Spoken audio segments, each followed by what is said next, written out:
Eh bien bonjour à tous et aujourd'hui on se retrouve pour une nouvelle vidéo de présentation de mes modes de jeu préférés sur Inork. Il y en a plein d'autres qui sont tous mieux les uns que les autres, mais ceux-ci sont préférés. Allez, bonne vidéo. Donc en position numéro 5, il y a le Skykit PVP. Donc oui, c'était pas un top, mais c'est devenu un top. Comme vous pouvez le voir à l'écran, il y a plein de kits, il y a Assassin, Snowball, il y a énormément de choses. Donc là, vous allez voir un petit gameplay de moi qui joue. Et aussi, les kits ont des habilités. Donc il y en a énormément qui ont des habilités, même tous, je dirais même. Bon, il y en a qui ont des habilités pas top, mais il y en a qui sont vraiment très utiles pour PVP. Donc c'est une énorme arène, tout simplement, avec énormément de gens qui sautent dans le vide pour ce PVP. Ce qui est bien, c'est que le stuff, on peut le reprendre après, on perd pas nos kits. Il y a un système de coins. Allez, on passe au numéro 4.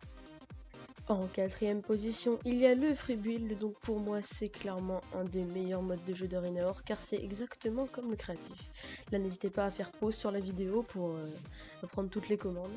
Donc le problème c'est qu'on peut avoir une tête personnalisée mais c'est pour les VIP+. On peut utiliser World Edit mais c'est pour les VIP++, comme vous aurez pu le voir précédemment, et les VIP ont accès à des armor stands. Donc c'est extrêmement bien, on peut tout faire. On a un plot gigantesque, c'est une énorme passerelle sur laquelle on peut build. Que dire de plus sur ce Creative Mode Renork? Et bah, je peux vous dire que là on passe au troisième. Allez, on passe au numéro 3. En troisième position, il y a le Skyblock, donc comme à l'ancienne, n'hésitez pas à faire pause. Donc une fois vous irez dans le tutoriel, hein, parce qu'il y a tellement de choses que je ne peux pas tout vous expliquer, il y a un shop entre joueurs, mais maintenant je vais vous expliquer les bases pour bien commencer. Donc vous faites /is, create d'abord, ensuite vous faites /is et vous aurez une toute petite île, donc avec un arbre, juste ça.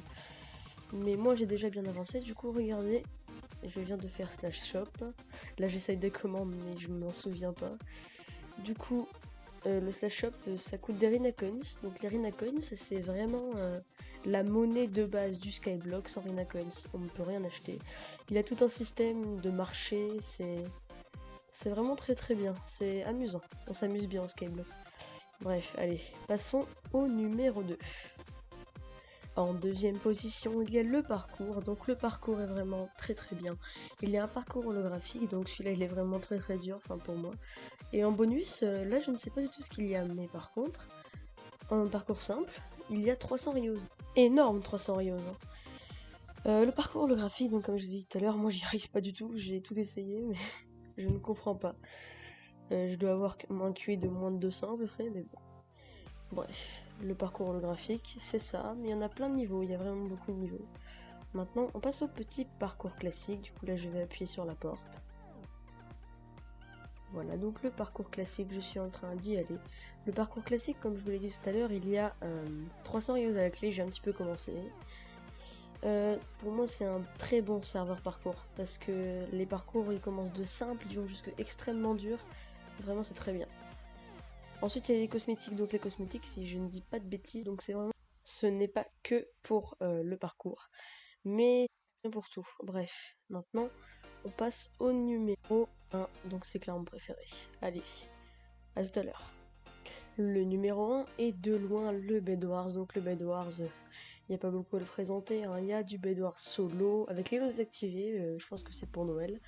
Le Bedwars Double, c'est du 2v2v2v2v2, du coup c'est 8 équipes de 2, ce qui fait un total de 16 joueurs.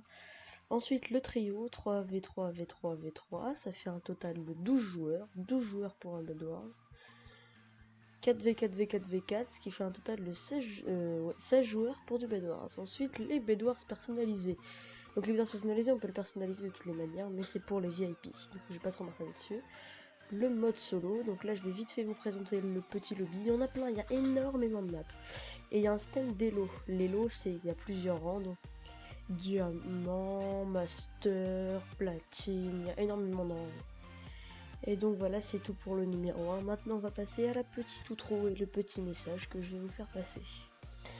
Donc voilà, j'ai présenté pas beaucoup de choses sur tout ce qui est sur Inork, j'ai pas trop parlé des Rios, j'ai pas parlé d'énormément de choses, mais juste les hubs sont magnifiques sur Inork, il y a énormément de choses qui sont vraiment trop belles et qui mériteraient carrément une vidéo complète pour toutes les présenter. Donc voilà, c'est mon premier montage où je parle. D'habitude, ma dernière vidéo, c'est une vidéo anglaise, et c'est aussi ma première. Du coup là, je vous laisse, et j'espère que vous avez passé un bon moment en regardant ma vidéo. A bientôt, et n'hésitez pas à aller sur Inork. Je serai peut-être là.